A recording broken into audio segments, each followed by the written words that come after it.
In this video, I'll be doing a part 2 of my video series on LiDAR scanning and file export. I'm going to show you how you can display your captured LiDAR scan and display it in your app. So let's get started. Okay, so as a quick demo, in this tutorial, I'm not going to do it here, but I basically scanned my room using the LiDAR sensor on the iPad Pro device. And I'm going to click export, and then you could save your LiDAR scanned file, whatever name you want. So I've already done mine, so I'm going to click cancel. But as you can see, now we have a left column over here that displays your scans. So as you can see, this was my previous scan. It wasn't too good, but I think you get the idea. So you can see over here, that's my bed, and then my work table, my second work table. So as you can see, the LiDAR scan is actually not too bad considering that we didn't buy Apple devices for this, but yeah. And yeah, so today I'm going to show you how you could display your files over here. Alright, so let's get started with the code. First thing that I'm going to do is to save the model. So like I showed you, there's going to be an alert that pops up and then a text field that prompts you to enter the file name. So this is not native to SwiftUI, so I'm going to use a SwiftUI view extension. So this is the view extension. For the sake of time, I'm going to copy and paste this. And as you can see, this is a custom alert text field. It's going to have a alert controller. So it's basically gonna have text field for you to enter the file name, and then two buttons. One is cancel and the other one is save. So this is what it's showing over here. And to use it, we could use it over here. So let me change this to button export, open it up, and then alert tf. And I'm just going to say save file. Message is enter your file name. Hint text is, this is like the hint text of the text field. So my file. And then the primary button is going to be save, and the second one is cancel. And then the action and the secondary action, I'm going to expand it out and say text in. So we get the text over here. We can create a new variable, private, call it submitted name, and set it to an empty string for now. Over here, we can set submitted name to the new text and submitted export request.toggle. Okay, so that is primary action. And for secondary action, we could just say print canceled. That's all we need to do, because as you can see here in the secondary block, it doesn't do anything. It automatically cancels the alert after. Okay, so cool. Now we have that done. We can create a new file called fetch model. Fetch model. Let's call it fetch model view. So as you can see, I'm building onto the part 1 of my tutorial, and this fetch model view, we're going to fetch the 3D model and display it on the side column.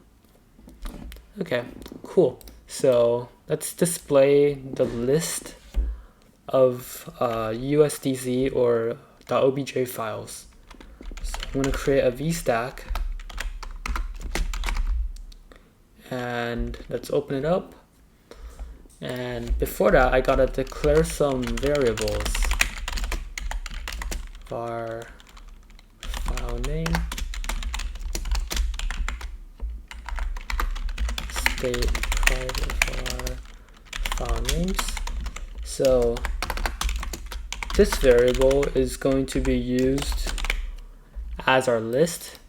So we're going to get all the files in our directory, display it as a list, and file name is going to be the specific file that we're going to open.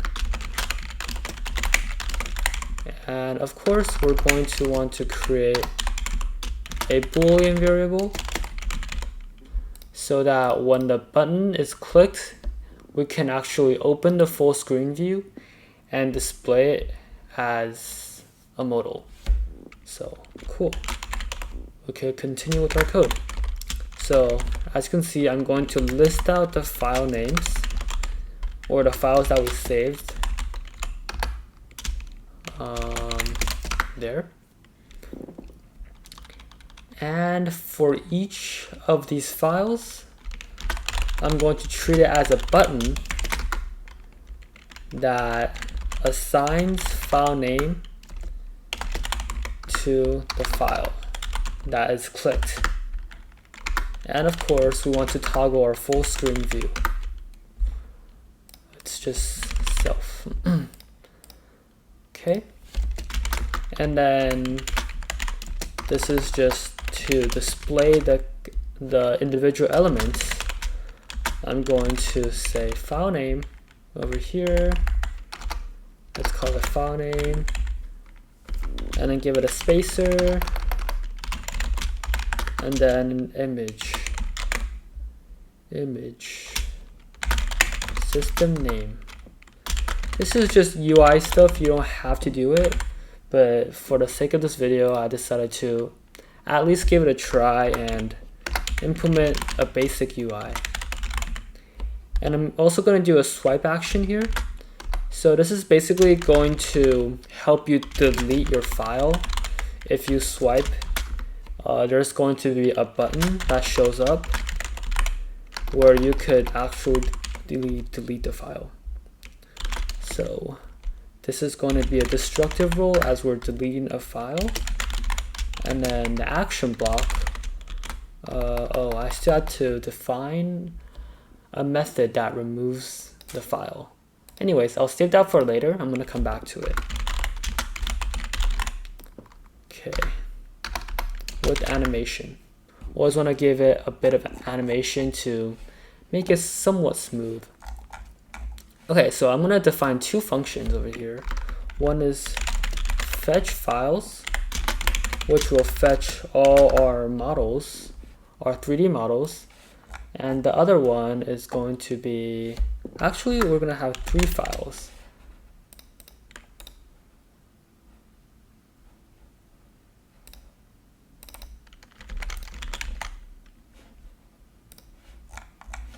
No, sorry, 3 methods. So we're going to have fetch files, display file, and the last one, oops, forgot a bracket over here. The last one is going to be remove file. Okay, remove file, we're going to give it a file name. And yes, for display file, same thing. I'm going to have a parameter over here, and it's going to return SCN scene. And this is going to automatically import SceneKit over here. Okay, so coming over here, I'm going to go back to this block of code and remove file and file name. Is it going to be that? And with animation, I'm going to call fetch files. And yeah, oops, forgot a label. Let's just call this delete and give it a system image of the default conventional icon, trash. Down here to fetch files and find our file that we want to get. So I'm going to copy and paste a code I have over here because this is boilerplate stuff. So this is basically going into our file directory using file manager and then accessing this folder called obj files that I created. And then down here, we're appending it to our document directory. And next, we have to filter out only the .obj files. So basically the code over here that I have filters out so that it only gets the files with the path extension of .obj. Cool. So next up we have display file. So similar to this, we want to use file manager to access our files. So I'm going to copy this and paste it there.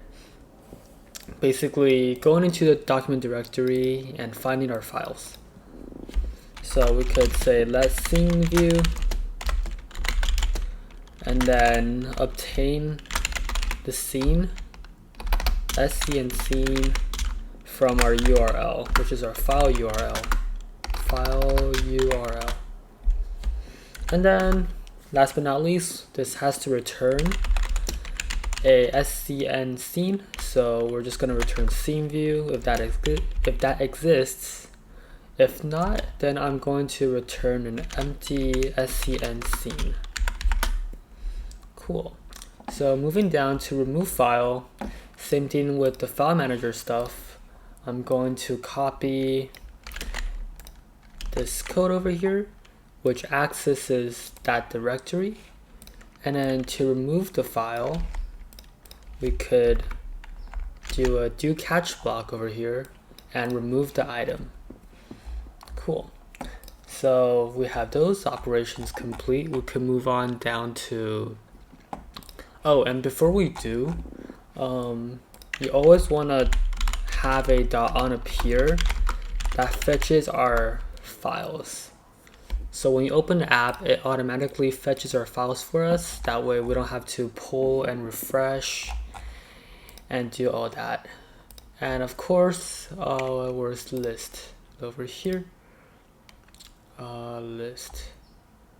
We want to add a pull to refresh feature. So this goes over here. .refreshable. And then same thing, you want to fetch the files.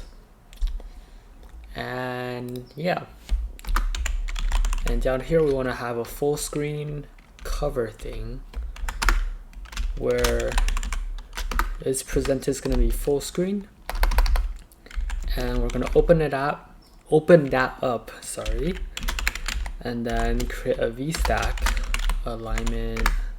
This is basically to display the content, or in this case, our obj file over here.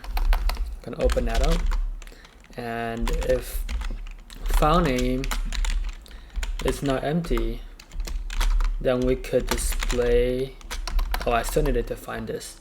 But anyways, I'm going to finish this up. Button, action. What I'm doing here is to create a back button. So we could exit out of this full screen view if we want to. We can do full screen is equal to false. So exiting the full screen. And over here, we have to create our actual view for the SCN. And to do that, we have to use the SwiftUI adapter. So UI view representable, and then make UI view, and then update UI view. Okay, so we're mainly going to focus on make UI view here. I'm going to create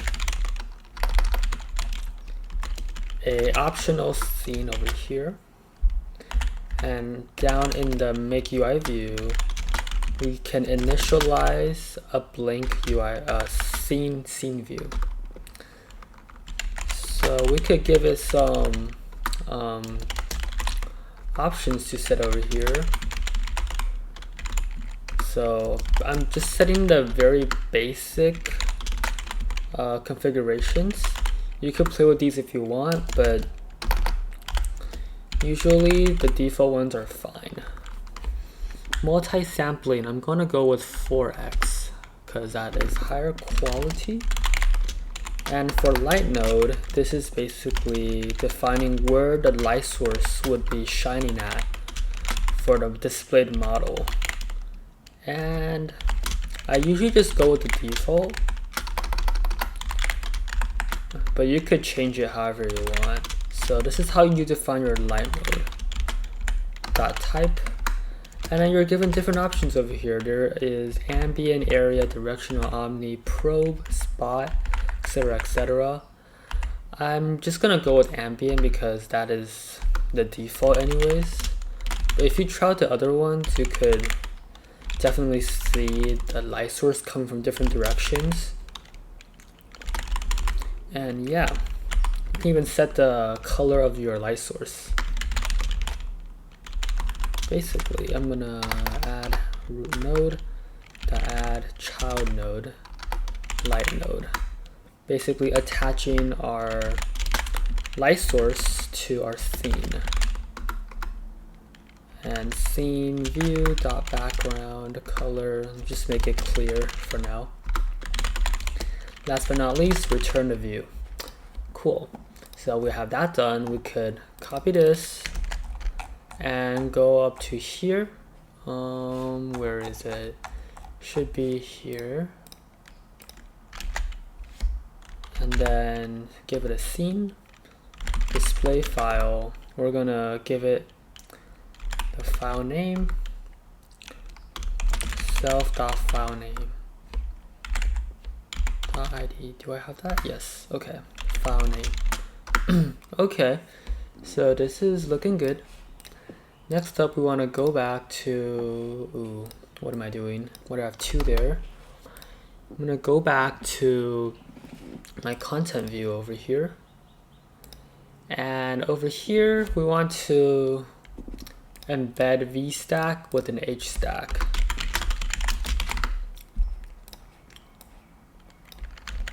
Like so.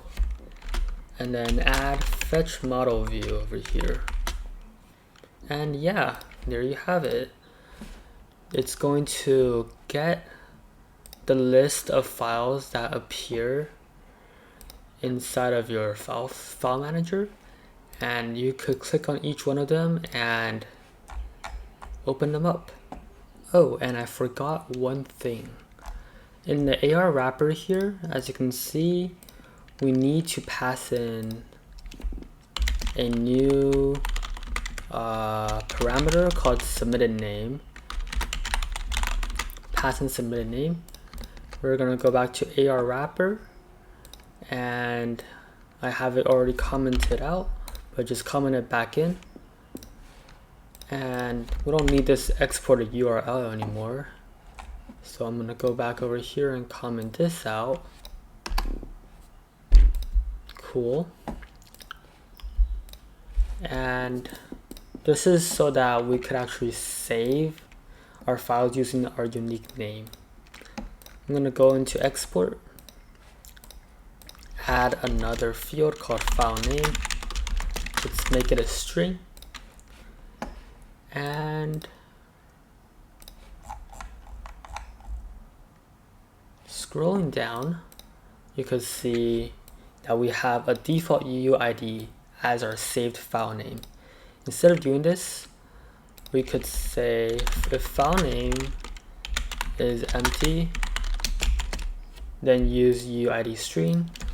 Otherwise, use the given specified file name that we gave it.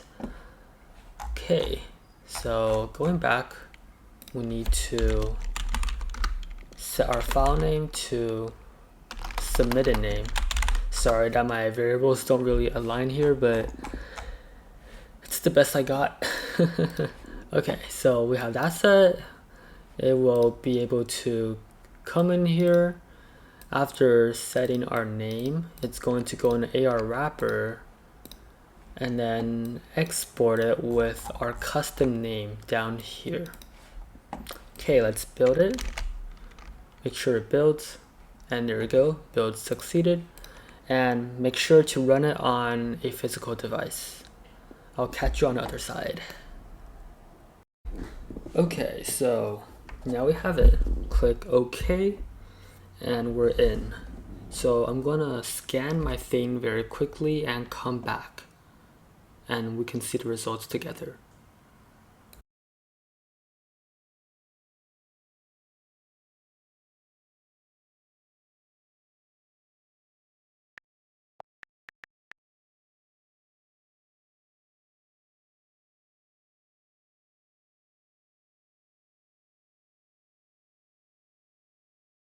As you can see, that demo was unsuccessful as I wasn't able to display the 3D model.